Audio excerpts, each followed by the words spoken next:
10 ऐसी भारतीय सब्जियां जो असल में भारतीय हैं ही नहीं। नंबर 1 वाली का नाम सुनकर तो होश ही उड़ जाएंगे। नंबर 10, आलू। बिना आलू के सब्जी की कल्पना भी मुश्किल है, लेकिन क्या पता था कि आलू भारत का नहीं है। असल में आलू साउथ अमेरिका के एंडीज रीजन से आया है, आज के पेरू और बोलीविया से। इसे भारत में सबसे पहले पुर्तगालियों ने 16वीं सदी के आसपास इंट्रोड्यूस किया था। देखते ही देखते आलू ने भारत में ऐसी पकड़ बनाई कि अब यह हर सब्जी की जान बन गया है। नंबर 9, टमाटर। आज जो टमाटर का तड़का दाल से लेकर चटनी तक में लगता है, वो भी इंडियन नहीं है। टमाटर की असली जड़ें हैं सेंट्रल और साउथ अमेरिका में। इसे भी यूरोपियन ट्रेडर्स लेकर आए थे। शुरुआत में इसे जहरीला माना जाता था, लेकिन धीरे धीरे यह इतना पॉपुलर हो गया कि अब बगैर इसके खाना अधूरा लगता है। नंबर 8, मिर्च। अब सोचो कि मिर्ची अगर इंडिया की नहीं होती तो यहाँ के खाने का टेस्ट कैसा होता। मिर्च असल में मेक्सिको और आसपास के इलाकों से आई थी। भारत में मिर्च पुर्तगालियों ने इंट्रोड्यूस की थी और फिर इसने मसालों की दुनिया में क्रांति ला दी। आज भारत मिर्च का सबसे बड़ा प्रोड्यूसर और एक्सपोर्टर बन चुका है। नंबर 7, गाजर। दोस्तों, भारत में जो संतरी रंग की गाजर हम खाते हैं वो असल में वेस्टर्न वर्ल्ड से आई है। पहले भारत में काली या बैंगनी गाजर उगाई जाती थी। बाद में हॉलैंड से ऑरेंज कलर की गाजर भारत आई और अब वही मेन स्ट्रीम बन चुकी है। तो जिसे हेल्दी फूड का सिंबल माना जाता है, वो भी बाहर से आया मेहमान है। नंबर 6, प्याज। प्याज को लेकर भारत में हमेशा से भावनाएं जुड़ी रही हैं,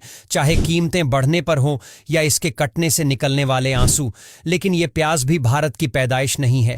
इसे मध्य एशिया और ईरान के आसपास से लाया गया था। प्राचीन काल में व्यापारियों के जरिए यह भारत पहुंचा और फिर यहाँ के खाने में अपनी जड़ें जमा ली। नंबर 5, हरी बीन्स। हरी बीन्स यानी फ्रेंच बीन्स भी भारत की देन नहीं है। इसका जन्म स्थान सेंट्रल अमेरिका है। हालांकि आज यह भारत में बड़े पैमाने पर उगाई जाती है और लगभग हर सब्जी मंडी में देखने को मिलती है। इसकी हेल्थ वैल्यू और टेस्ट ने इसे भारतीय थाली का अहम हिस्सा बना दिया है। नंबर 4, चुकंदर। इसको लेकर लोगों की राय थोड़ी मिली जुली होती है। कुछ को पसंद आता है तो कुछ इसे दूर ही रखते हैं। लेकिन क्या तुम्हें पता है कि ये भी भारत में पैदा नहीं हुआ था? चुकंदर मिडिल ईस्ट और यूरोप के कुछ हिस्सों से आया है। भारत में यह हेल्थ फूड के तौर पर लोकप्रिय हुआ और अब सलाद से लेकर जूस तक हर जगह दिखता है। नंबर 3, बैंगन। इसे दुनिया के सबसे पुराने उगाए जाने वाले पौधों में से एक माना जाता है, लेकिन इसकी असल जड़ें इंडिया में नहीं बल्कि साउथ ईस्ट एशिया यानी थाईलैंड और आसपास के देशों में मिलती हैं। भारत में यह सदियों पहले आया और अब इसे सब्जियों का राजा भी कहा जाता है। नंबर 2, बंद गोभी। बंद गोभी यानी कैबेज की कहानी यूरोप से जुड़ी है। इसे भारत में ब्रिटिशर्स के जमाने में इंट्रोड्यूस किया गया था। ठंडी जगहों में उगने वाली यह सब्जी अब भारत के पहाड़ी और समशीतोष्ण इलाकों में खूब उगाई जाती है। स्कूल के लंच बॉक्स से लेकर शादी की सब्जी तक अब बंद गोभी हर जगह है। नंबर 1, शिमला मिर्च। शिमला मिर्च का नाम सुनते ही शिमला की ठंडी वादियां याद आती हैं, लेकिन हकीकत में इसका इंडिया से कोई लेना देना नहीं है। इसे इंग्लिश में बेल पेपर कहा जाता है और यह भी सेंट्रल अमेरिका से आया है। भारत में इसे शिमला में सबसे पहले उगाया गया,